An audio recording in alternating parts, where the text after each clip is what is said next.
your taste in tunes and everything you ooze. The tempo of your beat, you bleed a melody. No one can control that old time rock and roll. No rule of gravity. Assalamualaikum warahmatullahi wabarakatuh. Perkenalkan, nama saya Tapan Aji. Pada hari ini saya akan melakukan sebuah KKN siklus 3, di mana target atau sasaran dari KKN siklus 3 ini adalah pihak-pihak UMKM. Target atau fokus ke sasaran kita hari ini mencari tahu tentang apa aja kendala dan yang dialami oleh pihak-pihak UMKM tersebut, dan juga udah apa saja sih yang dilakukan gitu kan untuk mengatasi masalah-masalah tersebut. Ya, mau tahu kelanjutannya? Mari ikuti.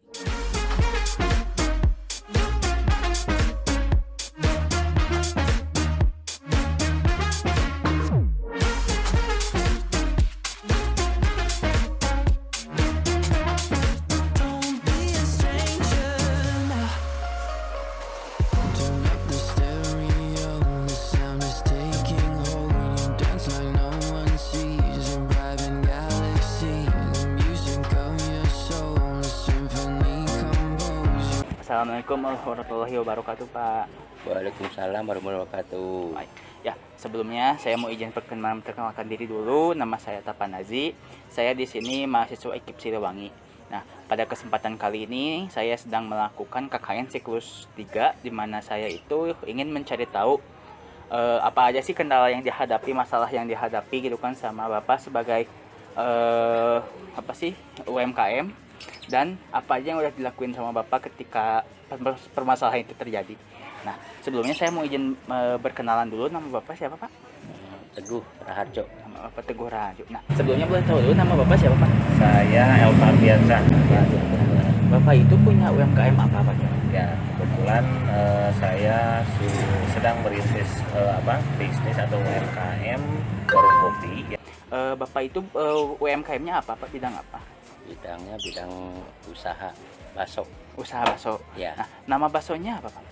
bakso ceker, bakso CB. Bakso CB. Untuk nama kopi ya? Ya, Nama kopinya. tempat kopinya apa? Untuk nama kopinya itu warung IP. Ya. Nah, kenapa Bapak ngasih namanya bakso CB atau ceker bakso? Karena banyak kan kebanyakan yang pengen nanya Hmm? CB itu apa? Jadi kasih tahu aja ceker bakso. Iya. Nah, itu makna atau maksud dari arti atau makna dari warung IP itu apa? Ya, awalnya sih berangkat dari warung IP itu base camp di mana di situ kita sering kumpul ya anak-anak muda. Nah, di situ saya terpikirkan kenapa nggak membuat sebuah warung aja. Ya, base campnya itu base camp media online. IP itu singkatan info pada larang. Ya. Nah, udah berapa lama Bapak berjualan bakso, Pak? Ya, kira-kira sekitar 18 tahun lah. 18 tahun. Udah berapa lama kira-kira untuk membuka warung? Untuk tahun 2021 ini bulan Agustus mungkin anniversary-nya 2 tahun ya. 2 tahun. Ya. Berarti sebelum masa pandemi atau sekarang itu lagi PPKM, berarti udah berjualan sebelumnya juga. Udah sebelum. Itu selama 18 tahun itu berjualannya di mana, Pak? Di sini atau di mana? Ya, pertama-tama keliling, keduanya sekarang punya tempat nongkrong di depan KHT. Di depan KT lokasi jualannya. Nah, jadi ketika waktu awal pembukaan itu sudah terkena PPKM atau lockdown atau apa sih sekarang? Udah Covid atau belum? Kalau untuk Waktu awal belum, pembukaan? belum. Jadi waktu itu masih ya itu pun masih masuk gang. Iya, masuk gang. Awal mulai depan rumah Iya. ya, depan rumah di situ saya ada beberapa halaman rumah Iya. dimanfaatkan, dibikin saung, dibikin lesehan gitu Iya. kan. Gini Pak, paling pengen tahu nih perbedaannya apa sih yang yang Bapak rasain nih ketika dulu sebelum ada corona atau sebelum PPKM dibatasi kan, otomatis yang beli juga berkurang mungkin. Ya, Nah, apa sih perbedaannya, apa sih yang dirasain?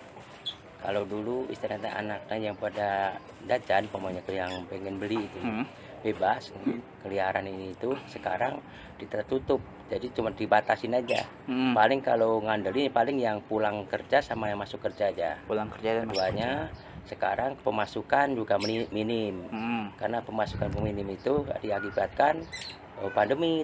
Pandemi. Ya, keduanya posisinya anak-anaknya kan nggak bisa bebas jajan karena dibatasi sama perusahaan. Kalau dulu belanjaan nggak begitu naik, masih stabil. Kalau sekarang belanjaan semua pada naik. Sedangkan kitanya mau naikin harga aja sebenarnya ada susah. Soalnya apa? Ningali situasi karyawan. Karyawan kan penghasilan ya segitu-gitu aja.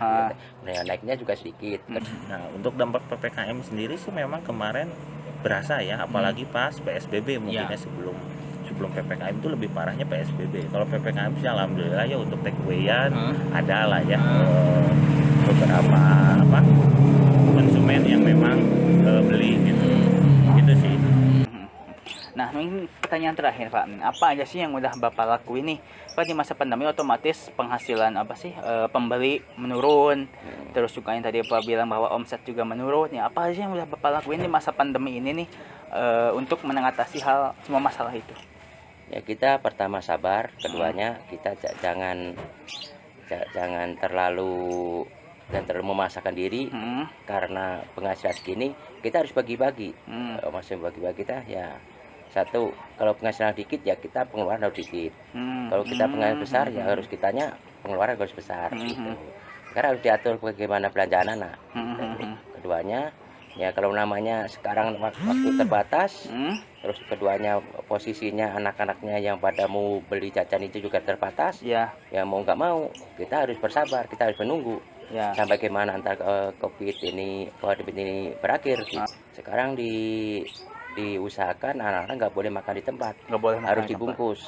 Keduanya kalau nggak dibungkus ya bergilir, nggak boleh berkerumun. Kalau saya pribadi sih, karena saya memang aktif di media sosial juga sebagai pegiat media sosial, mungkin saya lebih memanfaatkan media sosial sebagai sarana dan prasarana marketing. Dan memang bagi saya yang saya udah rasakan itu memang benar-benar efektif dan tidak memerlukan biaya gitu kan. Apalagi kan untuk pasang iklan itu lumayan lah di beberapa media online itu gitu sih. Kalau saya pribadi lebih memaksimalkan media sosial yang saya punya gitu. Dampak dari itu paling kita menyediakan pelayanan delivery untuk radius berapa meter gitu. Jadi kita untuk di komplek atau daerah sini itu kita free ongkir gitu, delivery order gitu. Untuk itu sih siasatnya mungkin yang memang real, benar-benar dinyatakan. Dan mungkin sekarang mau eksplor juga ke ranah Shopee Food ya. Karena memang sedang ramai ya, kita lagi coba eksplor ke Shopee Food.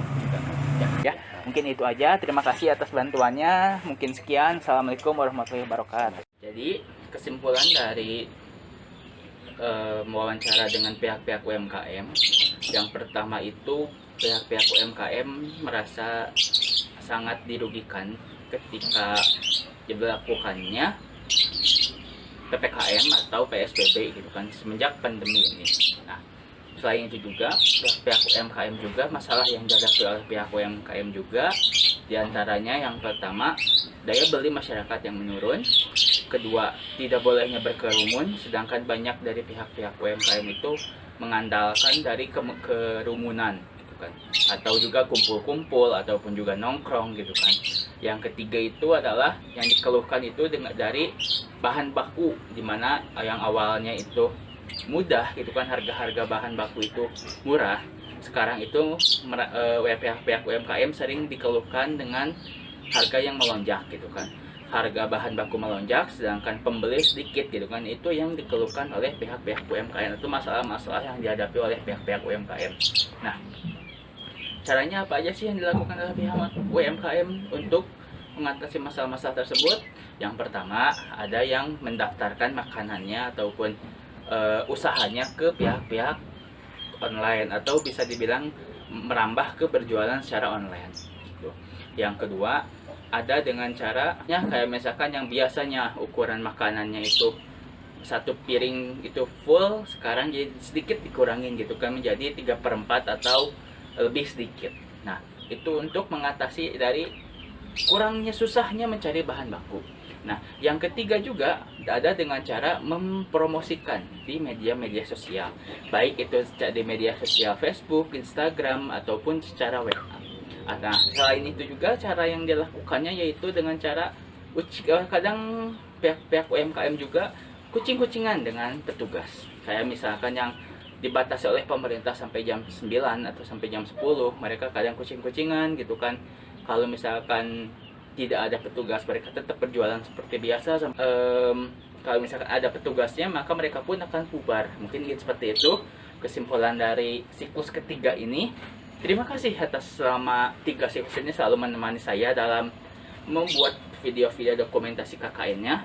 Semoga dengan KKN ini berguna untuk masyarakat pada umumnya dan bagi saya pada khususnya. Mungkin sekian, terima kasih banyak atas perhatiannya. Assalamualaikum warahmatullahi wabarakatuh.